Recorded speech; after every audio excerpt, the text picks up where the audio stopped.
I don't care where the man says it, where the man says it's raining, you'll never hear me complaining. Oh, what weird weather. 15 degrees when I set off in March. Unbelievable. Oh, I think there's a big stag down there.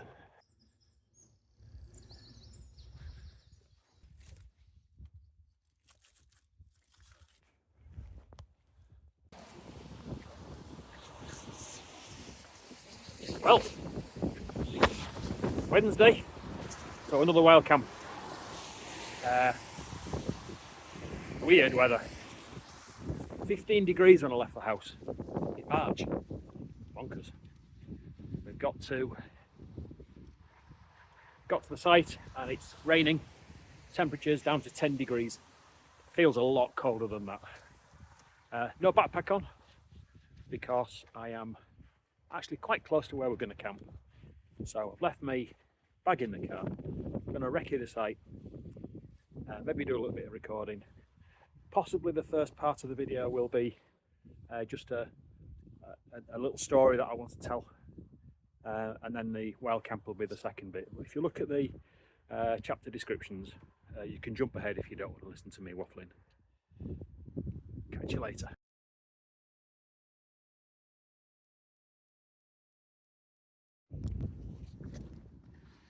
Just a baby millstone.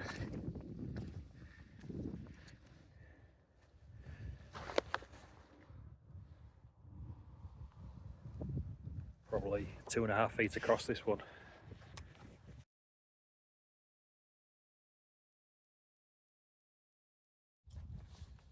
So we've got a couple of climbers, braver than me, going up there.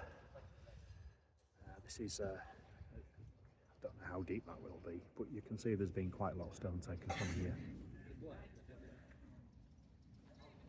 It's beautiful here, look at this. Complete idyllic, and of course there's no wind here at all. It's fantastic. I think this is probably the base of a crane. There were a lot of cranes in use around here in the quarry. Some small ones, but some of the chunks of stone that they lifted out were 30 tons. So I think this is probably a 5-ton crane. It wouldn't have been big enough to get the big chunks out. There's loads of guys' equipment here, but you can see all along here they've gone down quite deep with the quarrying and clearly got some big chunks of stuff out of there. Just try not to trip over these ropes. So the story of the gritstone, which we call millstone grit quite often. Now, going back into prehistory, which isn't as long ago as you imagine, humans started to settle in this area rather than being nomadic and following the seasons, travelling a lot. And when they settled, they learnt the tricks about how to take over Mother Nature and encourage the things to grow that they could eat. And farming was born. And I have read reports that say there was more farming in Britain at that time than there is now and has ever been. Which is a thought, isn't it? You don't think, much lower population, but everything was produced here. And of course, when they grew crops that needed to be processed, lots of the seeds needed grinding down. And what they would do is just smash it between two rocks. And they'd use a large slab and a smaller stone and rub the seeds between them to grind it. And they call those quernstones. And there have been quite a few quernstones found. I believe there is a Roman quernstone at where I camped last week, although I couldn't find it. And actually you'd probably struggle to recognise it because it's just a stone with a bit worn off the top. But it wasn't long before they could put two big stones on top of each other and spin them, which of course became millstones. Interesting. Did they make the millstones? And of course they had to move them, because some of them weren't big. Stick a shaft between them to roll them, and then find, we can connect two of these shafts together, and we've got a cart. Was that how the wheel was invented? Who knows? We really don't know, do we?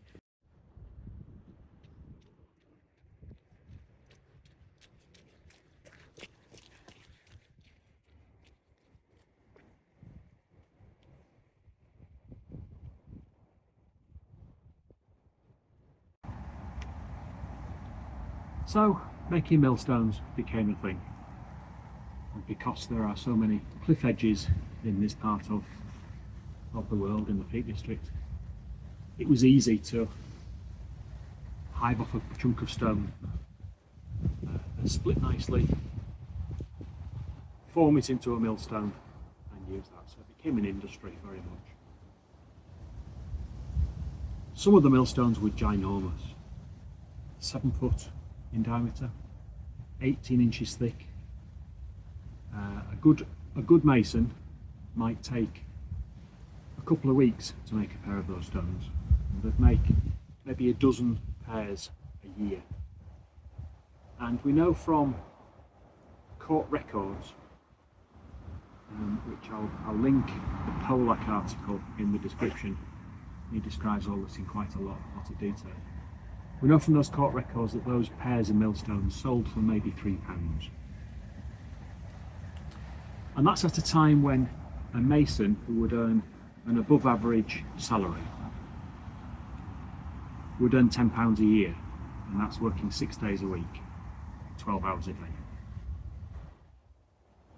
Now, unlike lots of websites and stuff that you will read say that they were farmers, they farmed 6 months of the year, and then when they couldn't farm they went and did millstones. Pollack doesn't say that. Pollack says it's probably that the younger people would be the masons. They would go and work in the quarries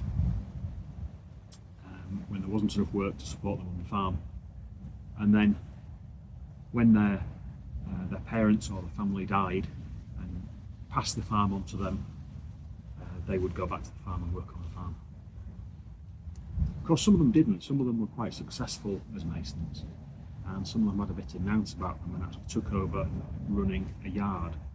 Now, a yard like Club of Rocks last week, it would employ maybe 20 masons, and it would probably cost £40 a year, which is an awful lot of money, to rent that piece of that quarry, which would be split up between the masons and they would pay their individual rents for it. But it's expensive. They didn't make £3 profit per stone.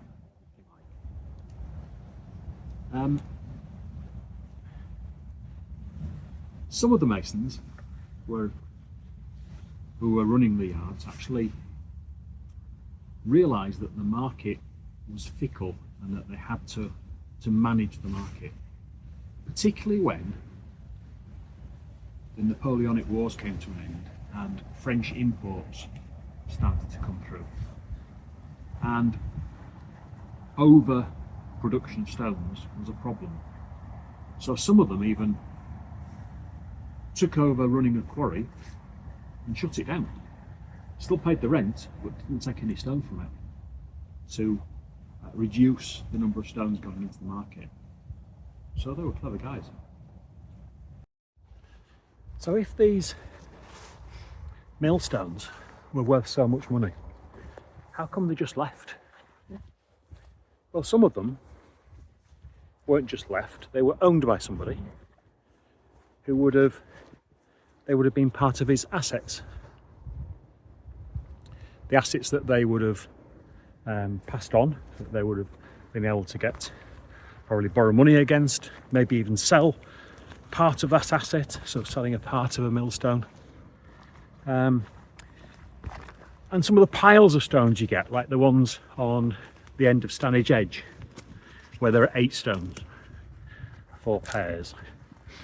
That would have been owned by somebody, passed on, until such time that the bottom had fallen out of the market and the asset was just left. And it's obviously still there now. Other ones have got damage. A lot of the ones on Other Rocks. The map I posted last week had 13 stones marked on it. Some of them are chipped. Some of them have got cracks in them. And they're obviously no good. So they were left. Can you imagine working for 2 weeks on a millstone and it chips or cracks? That must have really been a bad day for some people. The gremlins hit now and I've lost a piece of my footage. But you can see above here there's 2 huge blocks of stone there, pillars which had a big drum between them, and a cable over that drum attached to 2 trucks which went down that inclined plane you can see in front. And that's how they got the stone down to Grindleford station.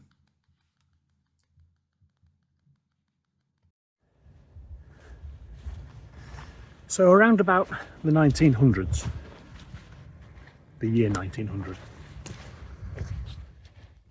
there became a need for large amounts of water in the northern towns and cities, for industry and for the people. And the problem became, well, how do we do that? What they decided to do was to dam off some of the valleys up here and let nature do its job, fill them with water and then use that as the source. But that led to the problem of, well, how do we dam it off? What do we use? Now, initially they found a lovely glade at Wood Quarry. Said, well, we'll take the stone from there. But believe it or not, in 1900 there was an environmental pressure group that got together and said, oh no, you won't. So that idea had to be shelved. So what became the Severn Trent Water Authority bought the piece of land at Bolehill Quarry, 42 acres, with the intention of cutting the stone from here. And starting in 1903, for only about a decade, they took 2.4 million tons of stone from here. Perfect stone. It naturally hardens. So once you've broken through the hard surface, it's softer. It's very easy to split and work. And they use the inclined plane that we've seen to get it down to Grindleford, or Padley and Grindleford, where they transported it by train, special train line, to the Howden and Derwent reservoirs. So the Howden reservoir is the lowest, 9 million cubic metres of water, and above that is the Derwent reservoir, which again has a similar 9 million cubic metres. It wasn't enough, so 18 million cubic metres of water wasn't enough water. So they then constructed Lady Bower, and Lady Bower holds in itself 18 million cubic metres of water. Now for Lady Bower they didn't use stone, they used an earth bank to dam it off. So like I say, only for a very brief time, but there were some 450-ish men, mainly men, in fact exclusively men I think, working here for that period. Very, very hard work and very dangerous work. What I have been looking for is the millstones, which are all piled up. There are literally hundreds by the side of an embankment, and I haven't found them yet. Now they weren't millstones as such. They were smaller and they were transported to Canada and used in the wood pulping industry. So they'd spin them round on top of wood, pulp the wood to make paper, and they came from this area. And then bottom must have fallen out of that market. I don't know whether it was the war or what, but it was left, and they were just left. So join some of the 3,000 millstones that we have in the Peak District just left for us all to wonder over and admire, tell stories on YouTube. Well, I've not found them yet. Had a quick look on the map and I think I'm just way too high, so I'm going down to Padley, which I think might be able to find it there. It's funny, but there aren't any. The photos you come across are not geolocated, so you can't just say, oh yeah, that photo, that's where I want to go to. And I've got to decide whether or not I put on, here's the GPS coordinates from where I was, we shall see. Just, you can see the valley behind me, walking downwards, and if I keep walking that way, I should hit the inclined plane. At least I can follow the inclined plane up. So.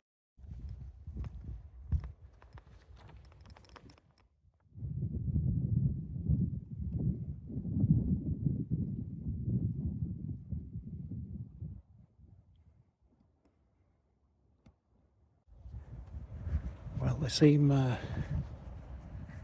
very calm at me being here. I don't know if you can see that, but there are two huge stags and a couple of doe deer. There's another, well, I think is a big stag down there. Well, I mean, they're not frightened of me, they're not running away. He is magnificent. 1, 2, 3, 4, 5, 6, 7 spikes on his horns. I don't know if that means anything.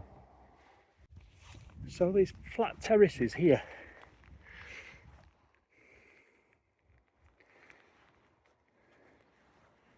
it would seem that this is probably a way of getting from the inclined plane up and along and gradually getting yourself up to the top.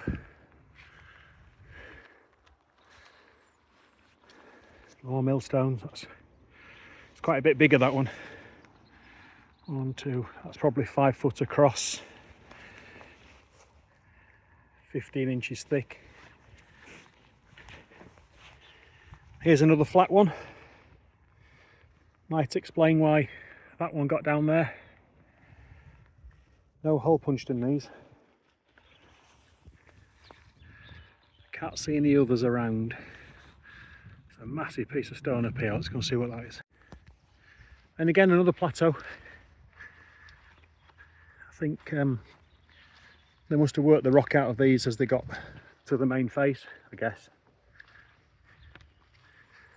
I think I'm going to go back to the car because I've not seen them, and I might do a little bit of research when I get back to the car and then bob back out. I'm going to certainly be coming back, obviously, because I'm camping here.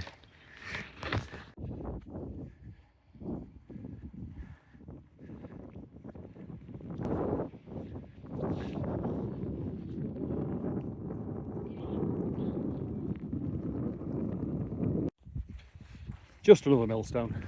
That's another convex one. Just going out onto the moors a little bit.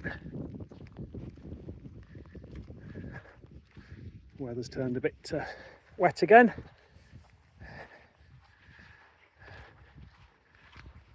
No such thing as the wrong weather, the wrong clothing.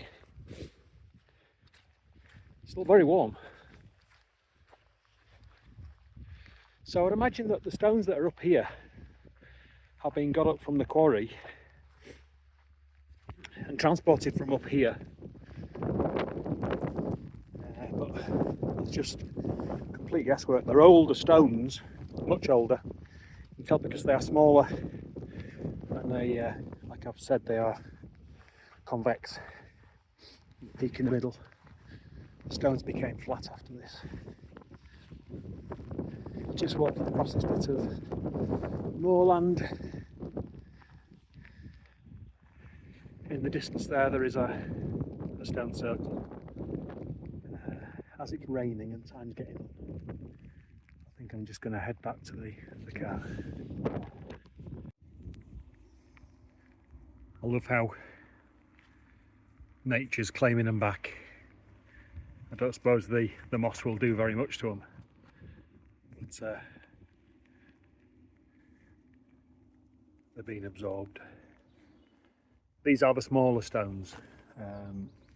I'll try and dig out the source of where I heard that they were for used in wood pulp mills. You see they're all over as we carry on.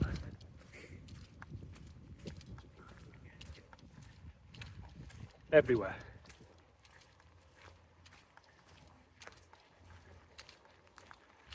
Dozens and dozens and dozens of them. Oh, good grief.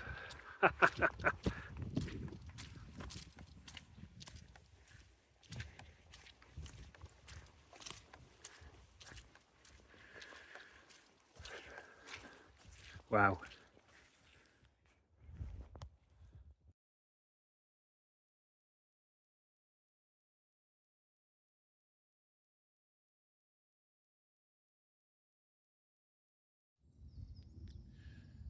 I didn't really get a chance to do this yesterday with it raining when I was pitching. So this is the campsite.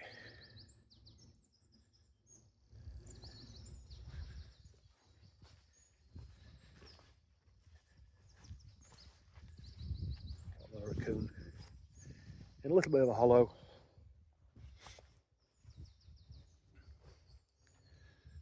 Overlooking an edge.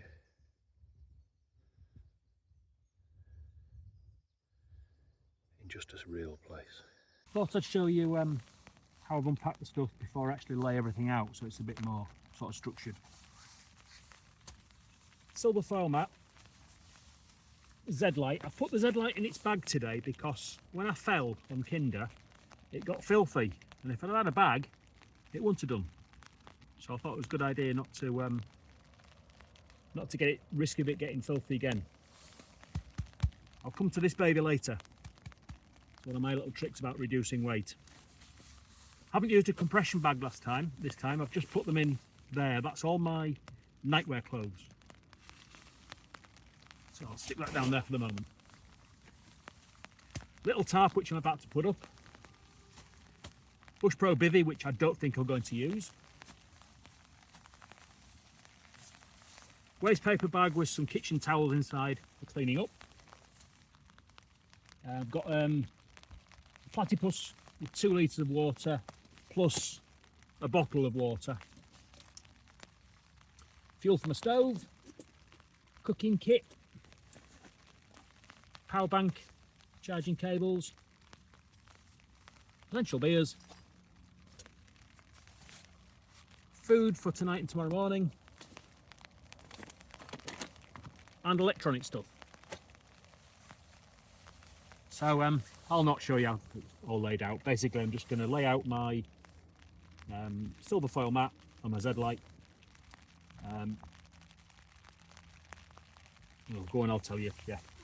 And open up my Leviathan 900, which my wife and number 4 daughter Chloe have extremely kindly bought me for my birthday. This is a high performance bag, but the big thing for me is it saves 0.7 of a kilogram, which is a significant amount, and it squashes down to hardly anything. I was able to put my tent and everything inside the ballow today. I don't I don't think that was a good idea. I think I should still put the tent on the outside, which is probably how I'm going to pack it away. I've certainly brought the stuff to be able to do that. Yeah, so Leviathan. Of course, it's down, so it needs to loft. So I'll get it out now. I am going to put the tarp up, but I'm not going to do it until I just get a break in the weather. I think that's coming very shortly, so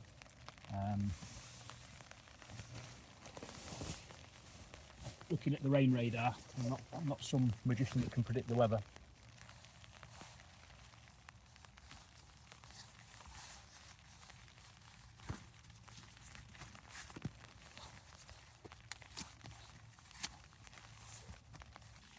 Well, I want to get the tarp set up so I can get my stove on. I could obviously put it on now, but I'm going to wait. Not in any hurry, got on there. So, beer review. Brewdog, rattle and rum. Limited and exclusive small batch release rum and oak chip stout, 7.4%. Doesn't tell you very much more than that on there. With support from hops and barley. Ingredients are probably on there somewhere, it's not going to tell me very much. Sainsbury's, unbelievable. £4 something. Say £4.70. Brilliant.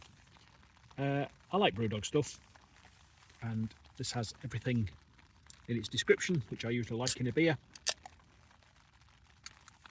So let's give it a go. Ooh, strong smell. Do you know, I think I've had COVID recently. I got COVID during all the lockdown jobbies, but I've had a stinking cold. It's gone on for a while, and COVID symptoms. Didn't do a test because everyone I heard that was doing tests, they weren't working, or they'd do 6 tests, then 1 would come positive. I don't think it works with the new strain. And I wasn't really bothered whether it's COVID or not. The reason I think it's COVID is my sense of smell and taste have improved. So if it can make it worse, it can certainly make it better. Anyway, last beer I could get a really strong smell of that Black Forest Gatto, and I can certainly smell this. Sweet rum.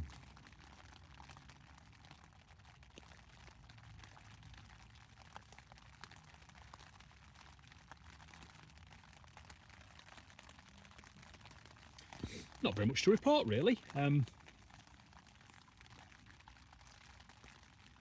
it's rum and oak chip stout. I imagine the oak chip will give it a bit of a bitter taste. Certainly got the rum.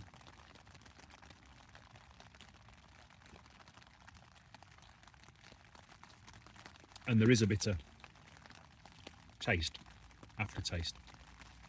That's a lovely beer. That's a very nice beer. So, cheers.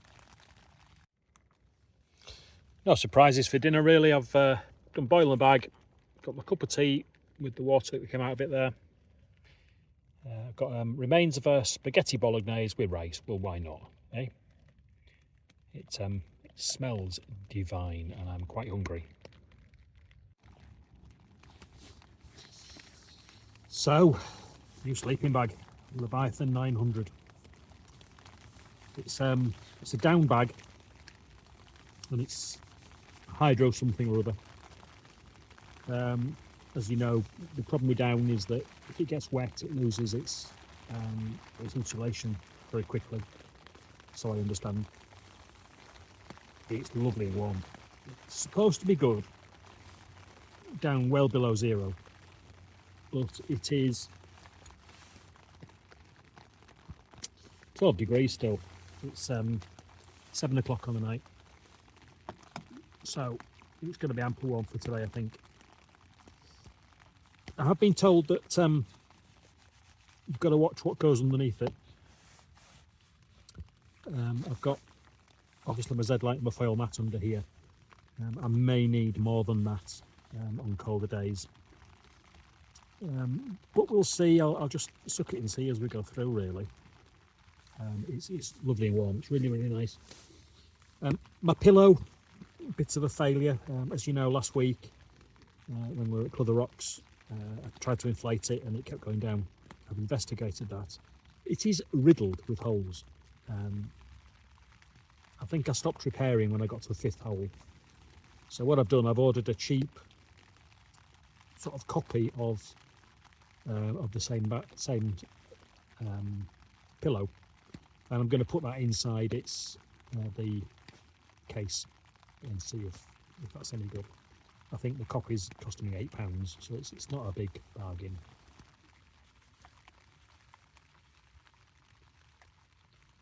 Hello, Duncan. You like it in there? Is it nice and warm?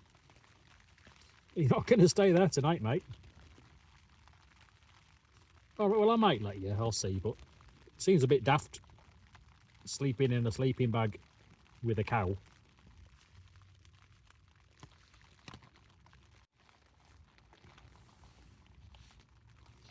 Well, it's that time of night when we're ready for another beer.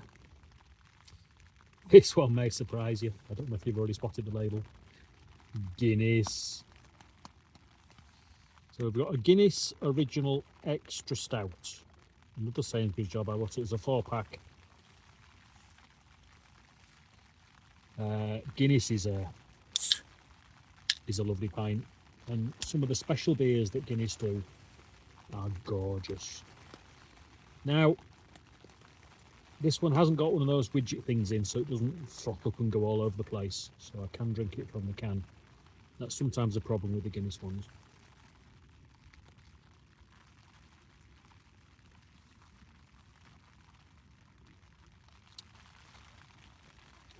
It's 4.2%. It's clearly Guinness.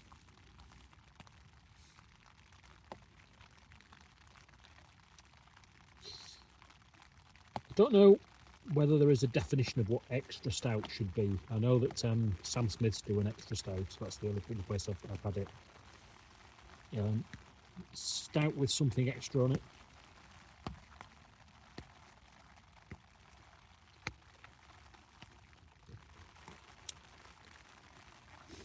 That's very nice. Very drinkable, and half the price of the others.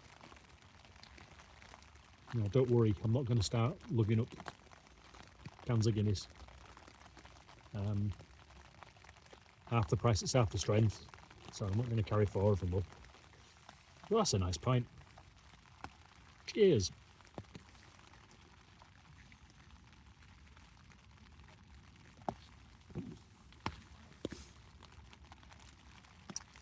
Okay, bad news. I found out this week that the place I'm working at is closing. So we've got till June. They may redeploy me. I know that some of you will know where I work. I'm not going to give its name. It wasn't really much of a shock, but they're a smashing group of people I work with. Lovely, lovely characters. And I'm really going to miss working with them. They may redeploy us to another place, but we're never going to get it as good as we've got it now. It's such a shame. So that's news. I've also heard of a few people, in fact I think there's 3 people who are quite poorly ill. Makes you really appreciate your health when you've got your health, and use your health. Count your blessings, folks. Cheers. Good morning. This is a wonderful place. Absolutely brilliant. Rained till about 2 o'clock in the morning, which was disappointing. I wanted to open the canopy and have a look, and I also wanted to get the tarp on the outside of the tent. Not been able to.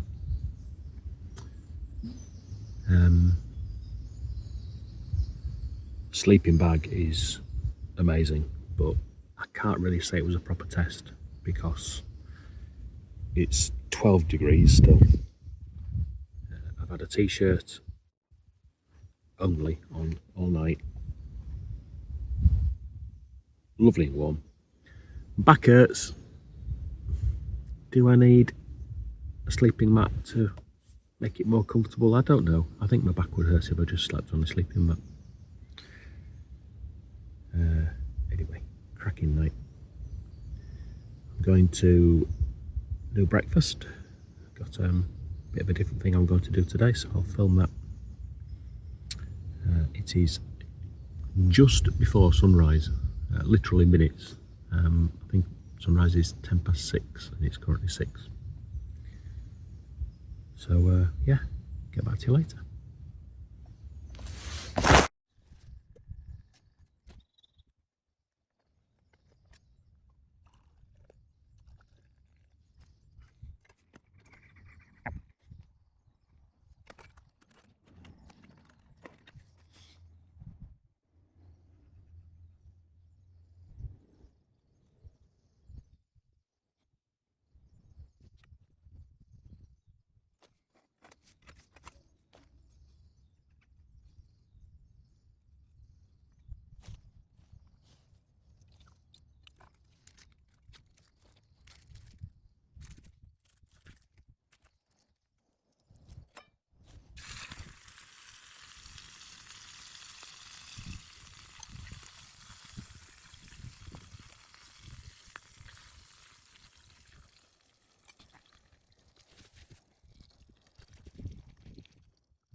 Ooh, nearly left something.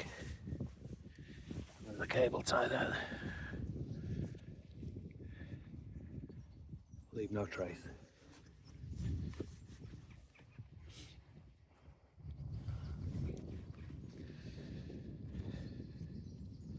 Smashing camp spot that. Nothing left. Bag full of rubbish to take home. I may pick a few more bits up on my way back. Haven't seen anybody yet, obviously. It's only just after 7 o'clock. Catch you back at the car. Back at the car. Got an easy walk up. Pack was of course even lighter without water and food and beer and things in it. I counted the piles of millstones on the last bit, and I gave in when I got to 250, and I think there was at least another 100. The more you look, the more you see. There's lots of them covered over with bracken, and they're all very mossy as nature reclaims them. That's amazing.